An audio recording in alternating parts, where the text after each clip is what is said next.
Rahim. Rabbi shrah li sadri wa yassir li amri wahlul uqdatam min lisani yafqahu qawli. Rabbi zidni ilma. Rabbi yassir wa la tuassir wa tammim bil khair bika nasta'in. Allahumma salli ala Muhammadin wa ala ali Muhammad wa barik wa sallim. رب يسر ولا تؤسر وتمم بالخير بك نستعين اللهم صل على محمد وعلى آل محمد وبارك وسلم.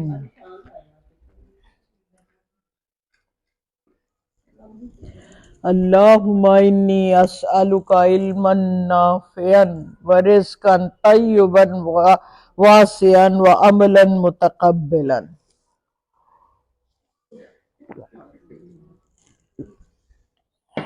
جی 27 ٹھیک ہے.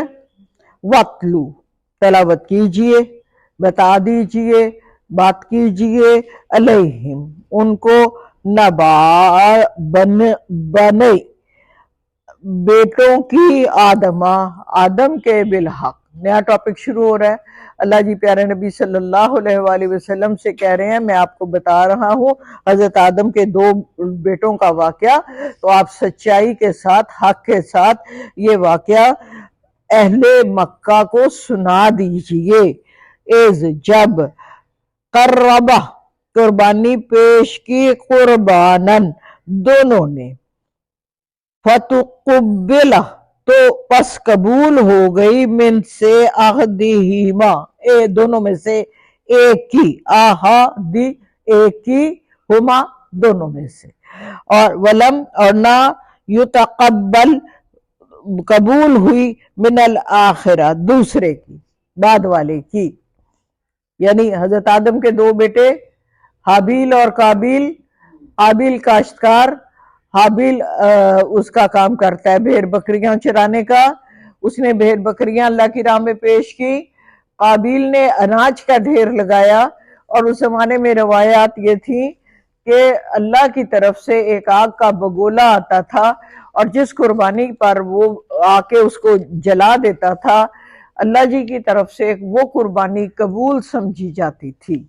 تو ایسا ہی ہوا، اس کی قربانی قبول نہیں ہوئی، اور جو بھیڑ بکریوں والا تھا جس کا نام ہے حابیل، اس کی قربانی قبول ہو گئی. تو حسد اور جیلسی کی وجہ سے اس نے کیا کہا؟ قالا وہ کہنے لگا لا اقتلنک، لام مفتو فتح والا زبر والا اور نون مشدد، ضرور میں تمہیں قتل کر کے رہوں گا. جل گیا نا کہ تیری قبول ہو گئی ہے تو میری کیوں نہیں ہوئی. تو حسد کے مارے وہ کہتا ہے تجھے میں قتل ہی کر دوں گا. تو قالا اب جس کو کہا جا رہا ہے وہ کہتا ہے انما یتقبل اللہ من المتقین، بے شک قبول تو اللہ کرتا ہے متقیوں سے. یعنی وہ آرگیو کر رہا ہے میرا کیا قصور ہے، قبول تو اللہ نے کرنی تھی نا، اور اللہ کو پاک مال پسند ہے. نجس اور گندا مال، طیب مال اللہ کو چاہیے ہوتا ہے، حرام مال اللہ کو نہیں چاہیے ہوتا ہے. متقی کون ہے؟ جو اللہ سے ڈرنے والے ہیں، اللہ کے حکموں کو ماننے والے ہیں، امر بالمعروف پر عمل کرنے والے ہیں، دوسروں کو بھی برائی سے روکنے والے ہیں. یہ متقیوں کی نشانی. کہ وہ کہہ رہا ہے کہ بھائی میرا کیا قصور ہے، قبول تو رب نے کرنی سی، اور تجھے بھی پتا ہے کہ رب قبول اسی کی کرتا ہے جو متقی ہوتے ہیں اور جن کا مال طیب ہوتا ہے. لَإِن بَسَطتَ اِلَيَّ، اگر تو بڑھائے گا میری طرف، یدا کا اپنا ہاتھ، تیرا کا ہے نا تیرا ہاتھ، لِتَقْتُلَنِّی مجھ کو قتل کرنے کے لیے، ما نہیں، انا میں، بِبَاسِطٍ یَدِیَّ اپنے ہاتھ کو میں آگے چلاؤں گا نہیں، میں نہیں بڑھاؤں گا، الیک تیری طرف، لِأَقْتُلَکَ کہ تجھ کو قتل کر دوں. یعنی بھائی نے کہا میں تجھے قتل کر کے چھوڑوں گا. اس نے کہا اگر تو مجھے قتل کرنا چاہے گا تو میں اپنے دفاع میں بھی اپنا ہاتھ نہیں چلاؤں گا۔ دفاع میں، قصاص میں اجازت ہے نا ہاتھ چلانے کی، اپنی جان بچانے کے لیے اگر آپ کو ہاتھ چلانا بھی پڑے گا تو اس کی اجازت ہے، لیکن وہ کہہ رہا ہے کہ میں یہ گناہ بھی اپنے سر پہ نہیں لوں گا۔ آپ یہ دیکھیے وہ کس حد تک متقی ہے کہ وہ یہ کہہ رہا ہے کہ اگر تو ہاتھ چلائے گا بھی اپنا، میں اپنا ہاتھ نہیں کھولوں گا، میں چپ چاپ تیرے آگے سر نیچے کر دوں گا۔ اور آگے وہ اس کو آرگیو کرتا ہے، انی اخاف اللہ رب العالمین، مجھے خوف ہے اللہ کا جو تمام عالمین کا پروردگار ہے، میں اس سے ڈرتا ہوں۔ یہ دیکھیے آپ پر اگر کوئی حملہ کرتا ہے تو قصاص کے حکم میں بھی آپ کو اتنا ہی کرنے کی اجازت ہے جتنا اس نے کیا ہے۔ اگر اس سے زیادہ کسی نے ایک تھپڑ مارا تھا، آپ نے ایک مارا، وہ زور سے نہیں لگا، آپ نے کہا ٹھہر جا دوسرا بھی، تو وہ آپ کے اوپر دفعہ لگ جائے گی اس کی۔ اس لیے اللہ جی بھی کہتے ہیں معاف کر دو تو تمہارے لیے وہ کفارہ ہو جائے گا۔ اگر تم نے اس کو معاف کر دیا تو وہ تمہارے گناہوں کا کفارہ بھی ہو جائے گا۔ اور یہ بھی یہاں سے ابھی پتہ چلے گا کہ اگر ناحق کوئی کسی کو قتل کرتا ہے تو اس کے گناہ بھی اس کے سر پہ آ جاتے ہیں۔ آگے دیکھتے ہیں، انی بیوٹیفل کریکٹر ہے نا دوسرے بھائی کا، جی دوسرے بھائی کا کہ کتنا کہ میں بدلے میں بھی ہاتھ نہیں بڑھا۔ ہاں یہی میں نے عرض کیا تھا کہ متقی لوگ، یہ دیکھیے نا کہ وہ کس حد تک تقوی اختیار کرتا ہے، اور یہی حکم ہم کو بھی ہے کہ آپ نے قرآن میں پڑھا ہے قصاص کے جو اصول ہیں ان کے مطابق بہتر آپ لے سکتے ہیں، آگے بھی آئے گا کہ کان کے بدلے کان، آنکھ کے بدلے ہاتھ، اور اسی طرح زخموں کا بدلہ ہے۔ حضرت علی نے کیا کہا تھا؟ ایک ہی بار کرنا ہے۔ جب سارے آس پاس کے صحابہ نے کہا کہ ہم قصاص لے کے رہیں گے، آپ کو اس نے حبشی نے مارا ہے تو ہم اس کو، تو آپ نے کہا کہ دیکھو میری بات سنو، اگر آپ ضد کرتے ہیں ورنہ میں معاف کرتا ہوں، اگر آپ ضد کرتے ہیں تو وار آپ نے دوسرا نہیں کرنا ہوگا، ایک ہی وار کرو گے، اس کو لگے یا نہ لگے، کیونکہ جب آپ دوسرا تو دو میں آ جاؤ گے نا، اس نے میرے اوپر ایک ہی وار کیا ہے۔ تو بہرحال بات ہم یہ کر رہے ہیں، لیکن جب ہم بدلہ لینے کی کوشش کرتے ہیں تو یقیناً ہم بڑھ جاتے ہیں، ہاں بڑھ جاتے ہیں، یقیناً ایلیمنٹ میں ہم نہیں رہ سکتے، غصے میں ہوتے ہیں۔ ضروری نہیں بھی ہے نہ بھی بڑھے تو وہ ایک پھر نہ بڑھے، نہ بڑھ کے سے آگے اللہ جی کیا کہہ رہے ہیں کہ معاف کر دو تو تمہارے حق میں بہتر ہے، معاف کر دو تو تمہیں اس کا اجر اللہ پہ چھوڑ دو۔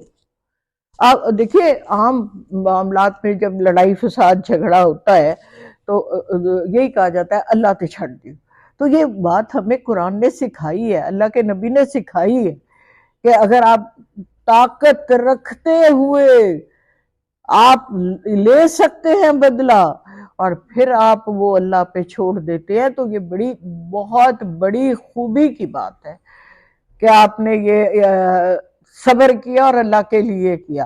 تو پھر آگے کیا کہا گیا کہ آپ تو چھوڑ سکتے ہیں، رب نہیں چھوڑتا۔ اگر آپ رب پہ چھوڑ دیتے ہیں تو پھر وہ اس کا جزا کا لفظ آتا ہے کہ وہ اس کی جزا اس کو لازم دے گا جس نے زیادتی کی ہے۔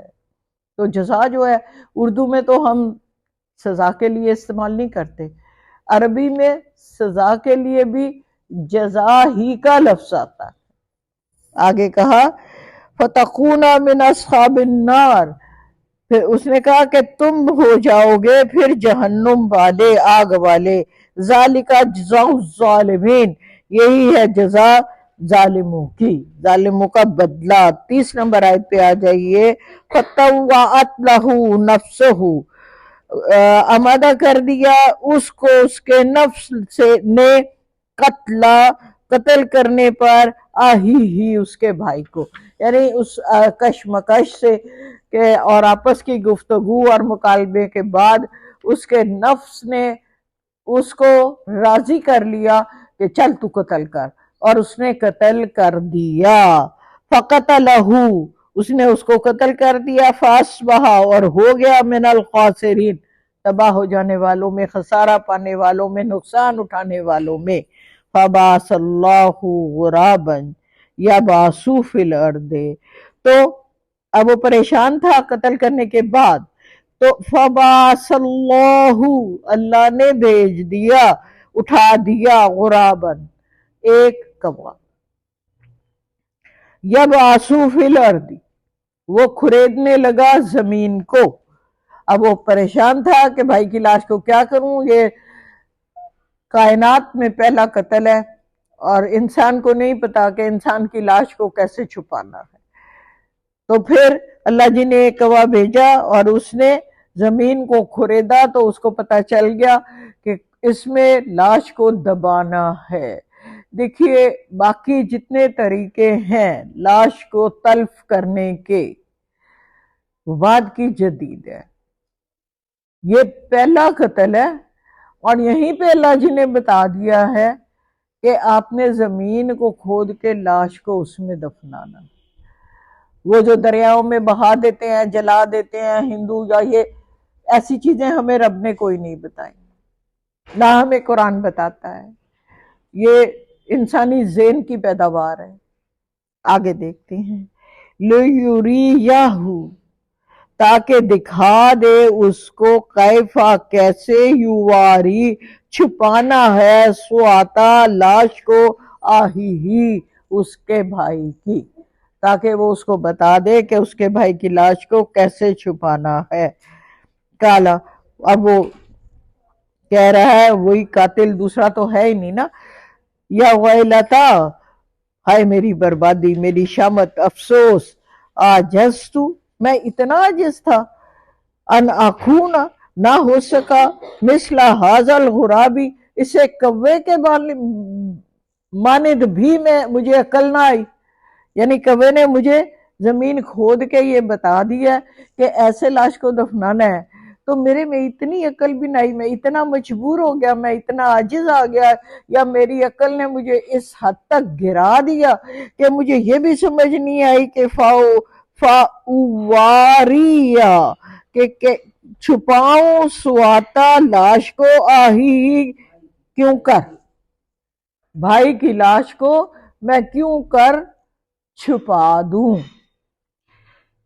فاصبح، پھر ہو گیا وہ من النادمین، پشیمان، شرمندہ، اب اس کو اپنے کیے کا پچھتاوا ہو گیا۔ اور من اجل ذالک کتبنا علی بنی اسرائیل، اسی وجہ سے ہم نے یہ بات لکھ دی تھی بنی اسرائیل کے لیے، کہاں؟ تورات میں۔ کیا لکھا تھا؟ من اجل ذالک والا جو فکر ہے یہ ادھر بھی، انہو من، میں اگلا کر لوں پھر بتاتی ہوں، من قتل نفسا بغیر نفس، اگر کوئی کسی نفس کو قتل کرے بغیر نفس کے، لفظی ترجمہ یہ ہے، لیکن بغیر نفس کے کا کیا مطلب ہے؟ قصاص، جس نے قتل کیا ہوا ہے اگر اس کے بدلے میں قتل کرنا ہے تو وہ حق قتل ہے، اور اگر ایسا نہیں ہے، کوئی نفس نہیں قتل ہوا تو کسی نے کسی کو قتل کر دیا ہے، یعنی بدلے کے بغیر، تو پھر کیا ہو؟ اور فساد فی الارض، یا وہ زمین میں فساد مچانے والا ہے۔ یہ کیا ہے کہ زمین میں جو فساد مچاتے ہیں تو آپ ان کے خلاف، جو اسلام کے لیے فساد مچاتے ہیں تو ان کے لیے کیا حکم ہے؟ قتل کا۔ جہاد کا حکم کیا ہے؟ قتال کا حکم ہے۔ تو یہ ایسا بھی، فَكَأَنَّمَا قَتَلَ النَّاسَ جَمِيعًا، تو ان دو چیزوں کے علاوہ اگر اس نے قتل کیا تو گویا اس نے ناسا جمیع، سب انسانوں کو قتل کر دیا، یعنی اگر کسی نے ناحق قتل کیا کسی ایک شخص کو تو گویا اس نے ساری انسانیت کو قتل کر دیا۔ یہ کہا ومن احیاہا، اور جس کسی نے زندگی دی، حیت کہتے ہیں نا زندہ کو، تو وہی ہے، فَكَأَنَّمَا أَحْيَا النَّاسَ جَمِيعًا، تو اس نے زندگی دی تمام لوگوں کو، گویا جس نے بچائی ایک جان تو گویا اس نے انسانیت کو بچا لیا۔ وَلَقَدْ جَاءَتْهُمْ رُسُلُنَا بِالْبَيِّنَاتِ، اور تحقیق ان کے پاس آ گئے تھے ہمارے رسول روشن واضح نشانیوں کے ساتھ، ثم پھر ان بے شک کثیرن زیادہ تر منہم ان میں سے، بعد ذالک اس کے باوجود بھی کثیر تعداد، فی الارض زمین میں، لمسرفون زیادتیاں کرنے والی تھی۔ اب جو آیت نمبر 33 آ رہی ہے، اس کا نام ہے آیت محاربہ۔ محارب کہتے ہیں جھگڑا۔ تو انما جزاء الذین، یہ جو اس میں مختلف سزاؤں کا ذکر آئے گا، جزا ہے ان لوگوں کی، یحاربون اللہ، جو جھگڑا کرتے ہیں، لڑائی کرتے ہیں اللہ اور اس کے رسول سے۔ مطلب کیا ہے کہ اللہ اور رسول کے قوانین کو دل سے مانتے نہیں ہیں اور ان کے اگینسٹ باتیں کرتے ہیں، اور زمین میں اللہ اور اس کے رسول کے نظام کو نافذ کرنے میں رکاوٹیں ڈالتے ہیں، یہ ہے محارب، ان کو کہا گیا۔ تو پھر کیا ہوگا؟ وَيَسْعَوْنَ فِي الْأَرْضِ فَسَادًا، وہ کوشش میں لگے رہتے ہیں، صحیح ہوتی ہے نا، یہ وہ ہے، کوشش میں لگے رہتے ہیں زمین میں فساد مچانے کی، ان یقتلوا، تو ان کو قتل کرو۔ اب یہاں پہ اس کی وضاحت یہ کہی گئی ہے کہ فَلَا يُقْتَلُوا، کہ ان کو قتل کرنے کا عمل کرو۔ یہ یقتلوا جو کہا گیا تو اس کا مطلب ہے ان کے ٹکڑے ٹکڑے کر دو، اس طرح ان کو مارو جو اسلام کے نظام کو نافذ کرنے کے لیے زمین میں فساد مچاتے پھرے اور رکاوٹیں ڈالتے پھرے اور محارب ہو جائیں اللہ اور اس کے رسول کے، تو پھر ان کی سزا یہ ہے کہ ان کو ٹکڑے ٹکڑے کر دو، او یصلبوا، یا سولی پہ چڑھا دو، او تقطع ایدیہم وَأَرْجُلُوهُم مِّنْ خِلَافٍ، مخالف سمتوں سے ہاتھ اور پاؤں بھی کاٹ دو، اور يُنْفَوْا مِنَ الْأَرْضِ، یا پھر ان کو ملک سے نکال دو، ملک بدر کر دو، ذَلِكَ لَهُمْ خِزْيٌ فِي الدُّنْيَا، اس دنیا میں یہ رسوائی ہے ان کے لیے، وَلَهُمْ فِي الْآخِرَةِ عَذَابٌ عَلِيمٌ، اور آخرت میں ان کے لیے دردناک عذاب ہے، إِلَّا الَّذِينَ تَابُوا، سوائے ان لوگوں کے جو توبہ کر لیں، یعنی فساد مچا رہے تھے اور اللہ کے نبی کی نصیحت کے مطابق یا ان کی ہدایت کے مطابق یا ان کے بات کرنے سے ان کو یہ خیال آ گیا کہ یہ راستہ غلط ہے، ہمیں نہیں جانا چاہیے، اور انہوں نے توبہ کر لی بیفور اس کے کہ وہ قابو کر لیے جائیں۔ جب ان کو پکڑ لیا گیا انہوں نے اس کے بعد توبہ کی تو پھر سزا مل کے رہے گی، اور اگر پہلے انہوں نے توبہ کر لی اپنی سزا سے تو پھر ان کو چھوڑا جائے گا۔ تو یہ کہا من قبلی، اس سے پہلے کہ ان تقدروا علیہم، تم ان پر قابو پالو۔ ایک بندے نے خرابی کی تو اس کو پکڑ لیا گیا، خرابی کرنے کے بعد ایک دفعہ پہلے کی تھی، اس کے بعد اس نے توبہ کر لی اور اب وہ خرابی نہیں کرتا تو اس کو سزا نہیں ہوگی۔ آگے کہا فَعْلَمُوا، جان لو، ان اللہ، یقیناً اللہ، غفور الرحیم ہے، یا ایھا الذین آمنوا اتقوا اللہ، 35 نمبر آیت، اے صاحب ایمان لوگو اللہ کا تقوی اختیار کرو، وابتغوا، اور تلاش کرو، الیہ وسیلتا، اس کی کا قرب. دیکھیے وسیلہ جو لفظ ہے اس لیے لوگوں نے یہ معنی بعض نے نکالے ہیں کہ سفارش کوئی اللہ کی طرف جانے کی تلاش کرو. تو ڈاکٹر صاحب اور اہل عرب سب یہ کہتے ہیں کہ اردو میں جو معنی ہوتے ہیں وہ ضروری نہیں ہوتے کہ معنی عربی میں بھی وہی ہو الفاظ کے. جیسے ذلیل کا لفظ ہم اردو میں جب بولتے ہیں تو اس کا مطلب ہوتا ہے کمینہ، اور ذلیل جب ہم عربی میں بولتے ہیں تو اس کا مطلب ہوتا ہے کمزور. تو اس کی وضاحت جو ہے دیکھیے اگر اس کو آپ وسیلہ ویسے بھی کہیں تو ہمیں سفارش تو اللہ نے کئی جگہوں پہ ہمیں قرآن میں کہا ہے کہ مجھ سے مانگو. اللہ جی نے کہا مجھے پکارو، سورہ ال عمران میں آپ پڑھ رہے ہیں کہ میں جواب دیتا ہوں جب آپ مجھے پکارتے ہو. تو بات یہ ہے کہ وسیلے کو قرب کے معنوں میں ہم استعمال کریں گے کہ اللہ کا قرب آپ چاہیں اس کے قریب ہو جائیں. وہ کیسے ہوتے ہیں بلا؟ اللہ کی رسی کو مضبوطی سے تھام کے، یہی بتایا نا ہمیں قرآن نے، آپ پڑھ چکے ہیں یہ کہ جس نے اللہ کی رسی کو مضبوطی سے تھام لیا تو گویا اس نے اللہ کا قرب حاصل کر لیا. یا جو زیادہ وقت رب کا کلام پڑھنے سے جڑ گیا تو اس نے رب کی بات کو سمجھ لیا.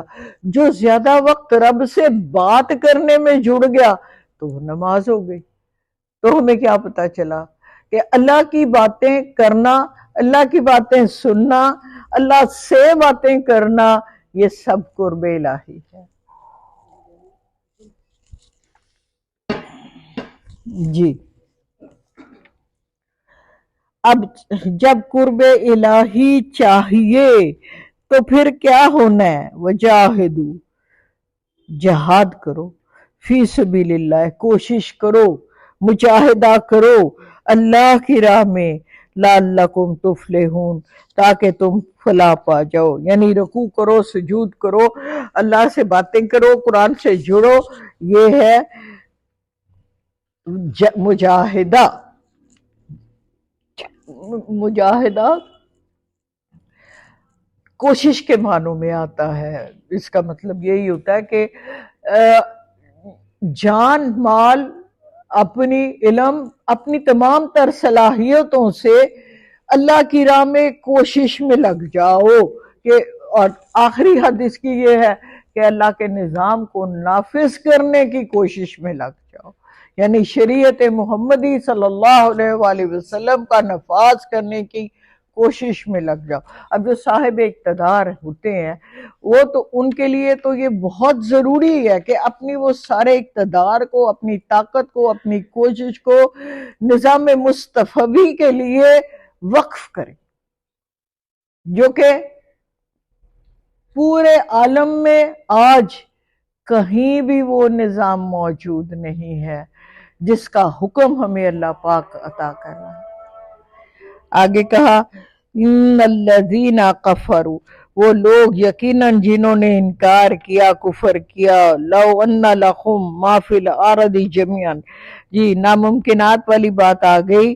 اگر ان کے پاس ہے زمین میں جتنا کچھ، مثلہ ماہو، اور اتنا ہی اور جتنا کہ ہو جائے، لیفتدوا، وہ فدیہ میں دے دیں بہی سب کو، من عذاب یوم القیامتی، یوم قیامت کے روز کے عذاب سے بچنے کے لیے. کیا یہ ممکن ہے کہ دنیا کی تمام دولت، تمام خزانے اور اتنے ہی اس کے ساتھ اور خزانے دے کر بھی اگر ایسا شخص کوشش کرے جس نے کفر کیا ہے کہ وہ عذاب سے بچ جائے تو نہ قبول کیا جائے گا، ما تقبل منہم، تو اس سے یہ قبول نہیں کیا جائے گا عذاب سے بچنے کی خاطر. کلیئر؟ دوبارہ کروں؟ دوبارہ کروں دیکھیے اللہ جی کہہ رہے ہیں ان الذین کفروا، وہ شخص جس نے کفر کیا ہے، لو اگر ان لہم ما فی الارض جميعا، جو کچھ بھی اس کے پاس ہے زمین میں، پوری زمین میں، وَمِثْلَهُ مَعَهُ، اور اتنا ہی پھر اس کے اور ڈبل، پوری کائنات میں جتنی دولت، جتنے خزانے موجود ہیں وہ بھی ہو، اور اس کے ساتھ اتنے ہی اور بھی اس میں ڈال دو، اور وہ لِيَفْتَدُوا بِهِ، وہ فدیہ دے دے، یہ سب کس کے لیے؟ عذاب یوم القیامہ، روز قیامت کے عذاب کے بدلے میں، تو ما تقبل منہم، اسے نہ قبول کیا جائے گا، گویا عذاب جن پر نافذ ہو جائے گا تو چھٹکارا نہ ہوگا، کوئی سفارش نہیں چلے گی، کوئی دوسرا کوئی بھی چیز ناممکنات میں سے ہے کہ کوئی شخص جو روز قیامت اللہ کے عذاب کا مستحق ہو گیا وہ اس عذاب سے نکل آئے، ایسا نہیں ہو سکتا، جو مرضی آپ کر لیں۔ یہ مثال جو ہے نا، یہ محاورہ دیا گیا ہے کہ ساری دنیا دے بھی خزانے ہون تے تسی نہیں کر سکو گے، یہ ایسے کہا گیا۔ اس کو کہتے ہیں تعلیق بالمحال، مطلب کیا ہے؟ محال ہے، یہ ہو ہی نہیں سکتا نا، ایسی چیز جو ناممکنات میں سے ہے کہ پورے دنیا، اول تو ایک شخص پوری دنیا کے خزانے کا مالک ہو نہیں سکتا، نمبر دو بات پھر اتنا ہی اور کہاں سے آئے گا؟ نہیں ہو سکتا، ہو ہی نہیں سکتا۔ قیامت کے دن اگر ہمارے پھر پاس وہ بھی نہیں ہوگا۔ دے گا کیسے؟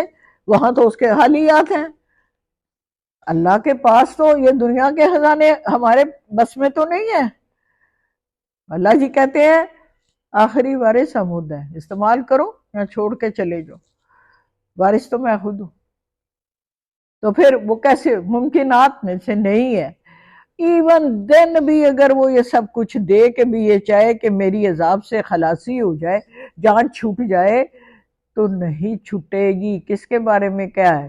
کافر کے بارے میں کہا اللہ جی نے، یہ کافر کے لیے وَلَهُمْ عَذَابٌ أَلِيمٌ، اور اس کے لیے دردناک عذاب ہوگا۔ یریدون، وہ چاہے گا، یخرجو، چاہیں گے کہ وہ نکل جائیں، من النار، آگ سے، وما، اور نہ ہم وہ بخارجین منہا، اس سے نہ نکل پائیں گے، وَلَهُمْ عَذَابٌ مُقِيمٌ، قائم رہنے والا عذاب ہوگا ان پر جو ہمیشہ قائم رہے گا۔ 38 پہ وَالسَّارِقُ وَالسَّارِقَاتُ، چور مرد ہو یا عورت، فَاقْطَعُوا، کاٹ دو، ایدیہما، دونوں کے ہاتھ، ایک ہاتھ، چاہے مرد ہو، ہما، مرد اور عورت دونوں کے لیے آیا ہے، دونوں ہاتھ نہیں، ایک ہاتھ، چاہے مرد ہو چاہے عورت ہو، اگر چوری کرے تو اس کا ایک ہاتھ کاٹ دو۔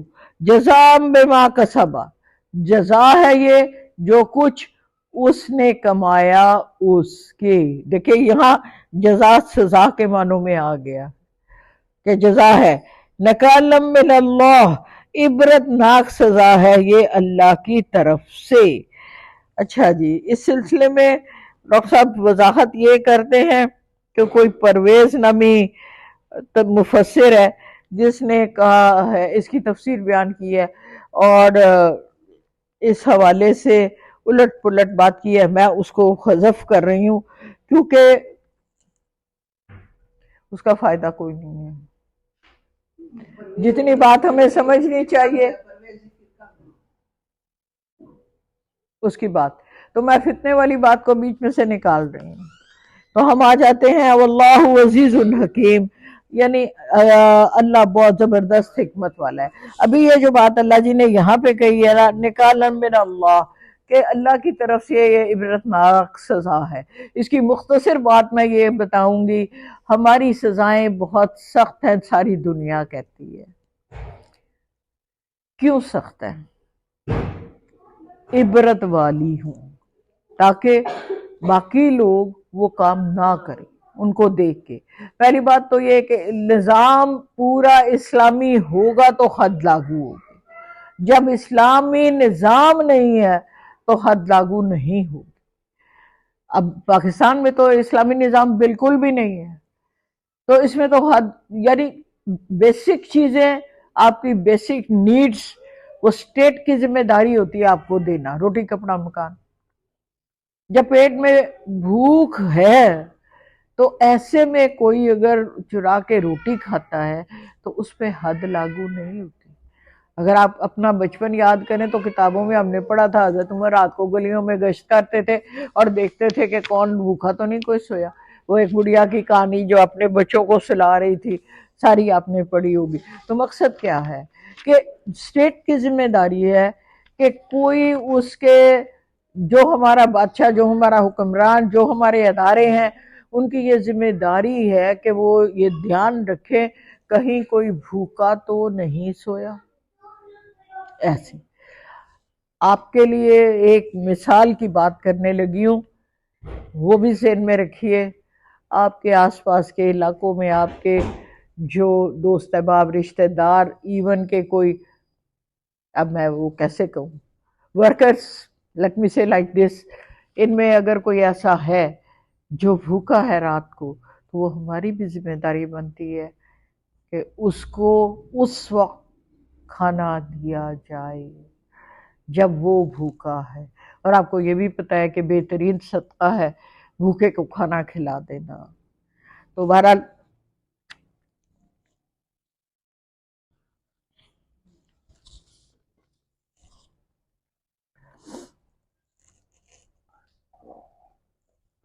ہم بات کر رہے تھے شدید سزائیں کیوں ہیں۔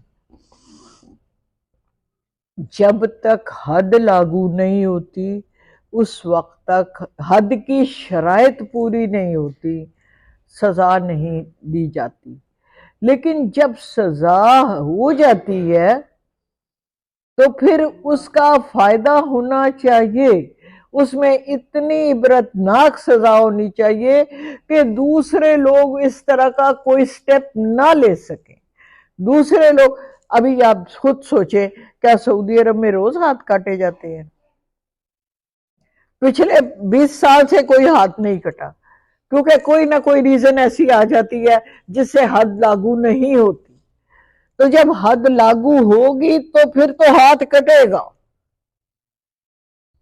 اور اس لیے کٹے گا کہ باقی کے لوگ جو ہیں وہ دیکھ کے عبرت حاصل کریں اور چوری کرنے کی کوشش نہ کریں۔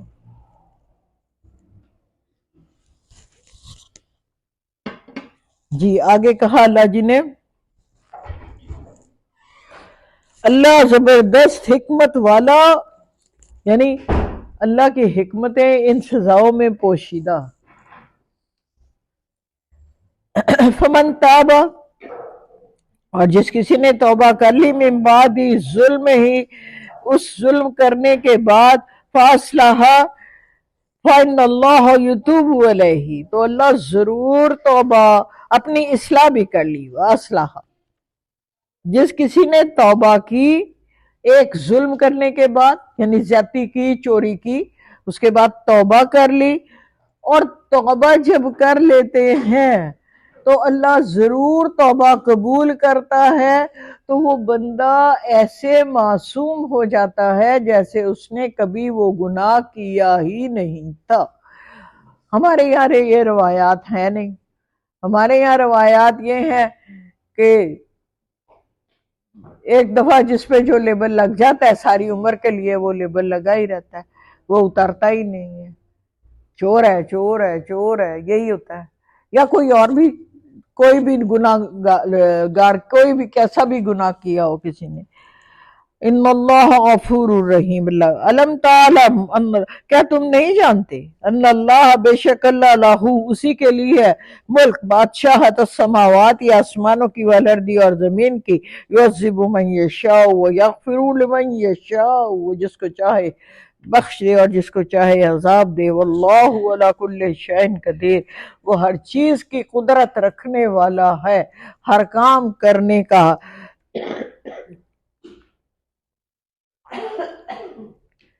قدرت رکھتا ہے، طاقت رکھتا ہے وہ۔ آگے کہا اب جو آیت آ رہی ہے 41، یہ جو دوگلی پالیسی چلتے ہیں ان لوگوں کے بارے میں، وہ یہود میں سے بھی ہو سکتے ہیں، وہ مشرکین مکہ میں سے بھی ہو سکتے ہیں، جو نہ ادھر کے ہیں نہ ادھر کے ہیں۔ تو یا ایھا الرسول، اے رسول اللہ صلی اللہ علیہ وآلہ وسلم، لا یحزنک، نہ آپ کو حزن و ملال ہو، آپ کو کوئی رنج نہ پہنچے، الذین، ان لوگوں سے، یسارعون، جو صحیح میں لگے رہتے ہیں، کوشش میں ہر وقت، فی الکفر، کفر کی راہ میں باغ دوڑ کرتے ہیں، کفر کو پھیلانے میں، کفر کو لوگوں تک پہنچانے میں باغ دوڑ کر رہے ہوتے ہیں۔ یہ ان کی کوششیں، آپ ان کی کوششوں سے رنجیدہ نہ ہو، ان کی صحیح سے آپ رنجیدہ نہ ہو، آپ کو تکلیف نہ پہنچے۔ من الذین، لوگوں میں وہ بھی ہیں، قالو، جو کہتے ہیں آمنا، ہم ایمان لیں، بافواہہم، اپنے منہ سے، ولم، اور نہیں تو من، وہ ایمان لاتے، قلوبہم، ان کے دل، اور ومن الذین ہادو، یہ یہودیوں میں سے بھی ہیں، سماعون للکذب، سنتے ہیں غور سے جھوٹ کو، سماعون لقوم آخرین، وہ قوم کی دوسرے لوگوں کے لیے خوب غور لگا کے سنتے ہیں، لم یاتو کا، جو آپ کے پاس نہیں آتے۔ اب پہلی بات تو یہ کہ سورہ بقرہ میں آپ نے پڑھا تھا فَإِذَا لَقُوا الَّذِينَ آمَنُوا قَالُوا آمَنَّا وَإِذَا خَلَوْا إِلَىٰ شَيَاطِينِهِمْ قَالُوا إِنَّا مَعَكُمْ إِنَّمَا نَحْنُ مُسْتَهْزِئُونَ، کہ جب ان کے پاس بیٹھتے ہیں شیاطین اپنوں کے پاس، تو کہتے ہیں ہم تو ایمان نہیں لائے، تمہارے ساتھ ہیں، اور جب ایمان والوں کے ساتھ بیٹھتے ہیں تو کہتے ہیں ہم تو ایمان لے آئے۔ یہ دوگلی پالیسی والے لوگوں کی بات ہو رہی ہے نا، منافق کی بات ہو رہی ہے نا۔ لیکن یہ کردار مکہ میں نہیں تھا، یہ مدینہ میں تھا۔ مکہ میں یہ تھا کہ مشرک لوگ بھی یہ کر سکتے ہیں اور اس طرح کی شرارتیں کرتے تھے۔ آپ کو اگر یاد ہو کہ صبح کچھ بیٹھ جانا اور ایمان لے آنا، قرآن میں ہم نے پڑھا، اور شام کو جب اس مجلس سے نکلو گے باہر تو اٹھ کے کہہ دینا کہ ہمیں تو کچھ اساطیر الاولین ہیں، یہ ساری پرانے لوگوں کی داستانیں ہیں جو حضور بیان فرما رہے ہیں، ہمیں تو کوئی ایسی بات نظر نہیں آئی کہ ہم ایمان لے آئیں۔ یعنی یہ جو اوپر آپ نے پڑھا نا، سماعون لقوم آخرین، وہ باتیں سنتے ہیں جاسوسی کی غرض سے، دوسروں کو جا کے وہ بتائیں، کون؟ لم یاتو کا، جو آپ کے پاس نہیں آتے لوگ، ان کو یہ لوگ جا کے جھوٹ سچ گھڑ کے تو باتیں بتانے کے لیے آپ کی باتوں کو غور سے سنتے ہیں، یخرفون الکلمہ، کلام کو بدل دیتے ہیں، من بعد مواضعہ، وہ جس موقع کے لیے ہوتا ہے اس سے ہٹا کر، یقولون، وہ کہتے ہیں، ان اوتیتم ھذا فخذوہ، اگر یقولون، لے لینا، اگر وہ تمہارے موافق ہو تو، یعنی حضور سے فیصلہ کرواتے ہیں، اور اگر وہ فیصلہ جو آپ چاہتے ہیں ویسا ہوگا تو قبول کر لینا، وَإِلَّمْ تُطِعْهُ، اور اگر تمہیں نہیں چھوٹ کرے گا، فَاحْذَرُوا، تو اسے اعراض کر دینا، جانا ضرور حضور کے پاس، اگر وہ فیصلہ آپ کے حق میں ہوگا تو قبول کر لینا، اور اگر وہ فیصلہ آپ کے حق میں نہیں ہوگا تو اسے اعراض کر لینا۔ وَمَنْ يُرِدِ اللَّهُ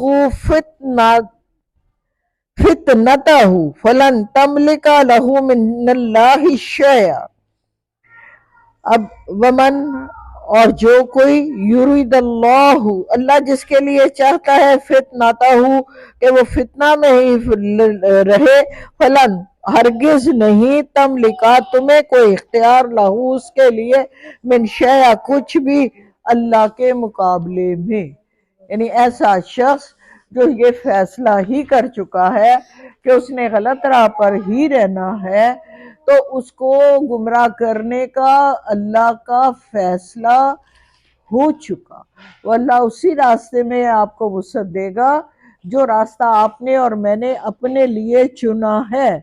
تو جب وہ گمراہ ہو گیا تو آپ اس کو جتنا مرضی بھی بچانا چاہیں گے نہیں بچا پائیں گے۔ اللہ سے کے سامنے تمہارا اختیار زیرو ہے، تم نہیں لے سکو گے۔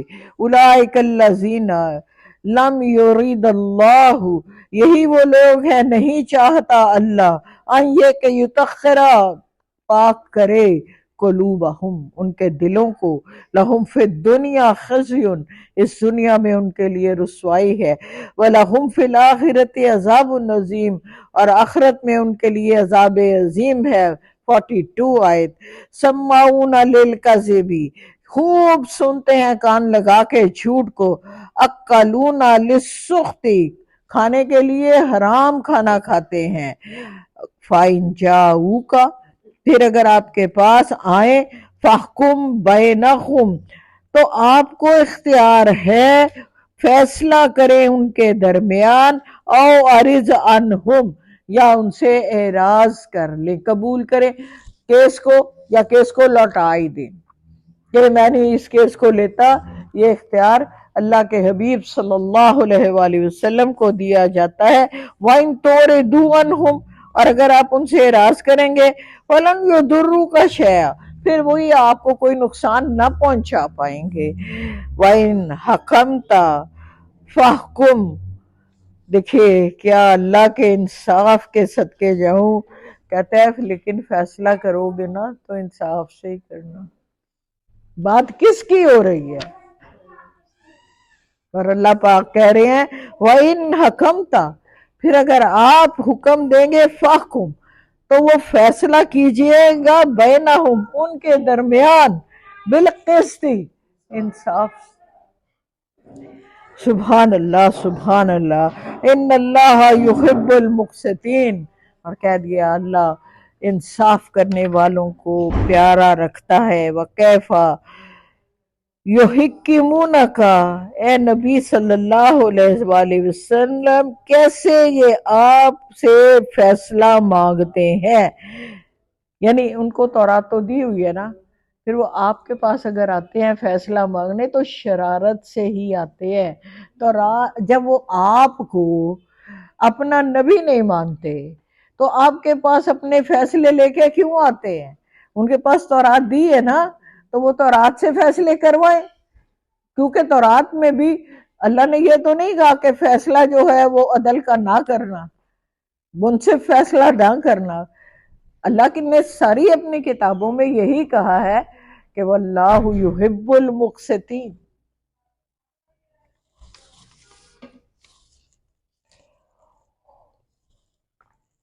جی عندہم التورات ان کے اندر وہ تورات تو موجود ہے، فیہا حکم اللہ اس میں اللہ کے حکم بھی موجود ہیں، یعنی یہ بدنیتی سے صرف آپ کے پاس آتے ہیں کہ کوئی ایسی بات ملے ہمیں جس کو پکڑ کے ہم اللہ کے حبیب کے لیے نعوذ باللہ جگ ہنسائی کا باعث بنائے، صرف اس غرض سے شرارت سے آپ کے پاس آتے ہیں، ورنہ تو تورات ان کے اندر موجود ہے۔ ثم یتولون من بعد ذلک پھر وہ اس سے روگردانی کرتے ہیں، آپ فیصلہ جو بھی سنا دیتے ہیں اس سے وہ اعراض کرتے ہیں، روگردانی کرتے ہیں، مانتے نہیں ہیں، صرف آپ کو تنگ کرتے ہیں، آپ کا وقت ضائع کرتے ہیں۔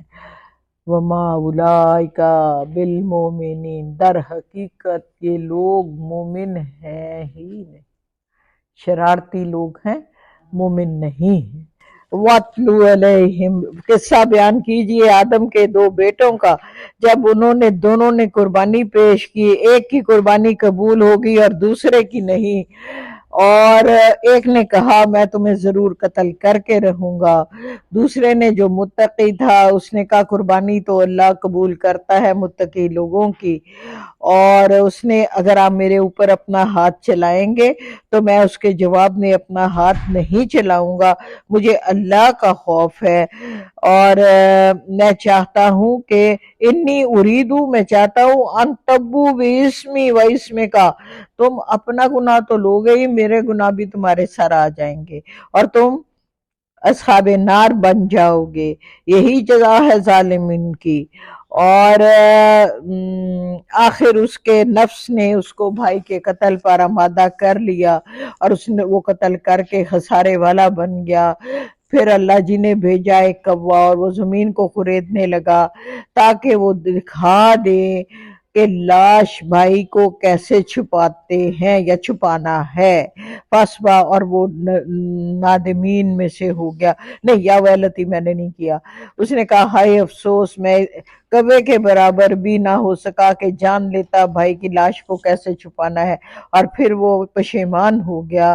من اجل ذالک کتب، ہم نے بنی اسرائیل کے لیے تورات میں یہ بات لکھ دی ہے کہ جس کسی نے ایک نفس کو ناحق قتل کیا اور فساد زمین میں پھیلانے کی کوشش کی تو اس نے تمام لوگوں کو قتل کیا، اور جس نے بچائی ایک انسان کی جان تو اس نے گویا کائنات کو زندہ کر دیا۔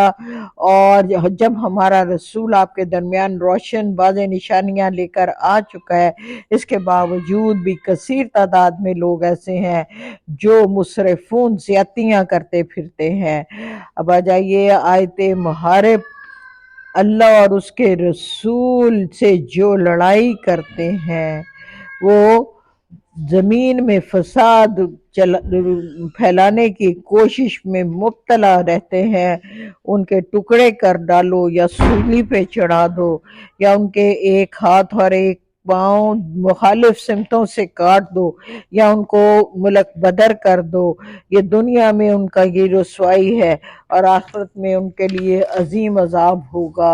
اور اگر وہ توبہ کر لیں اس سے پہلے کہ آپ ان کو قابو پا لو تو جان لو کہ اللہ غفور الرحیم ہے۔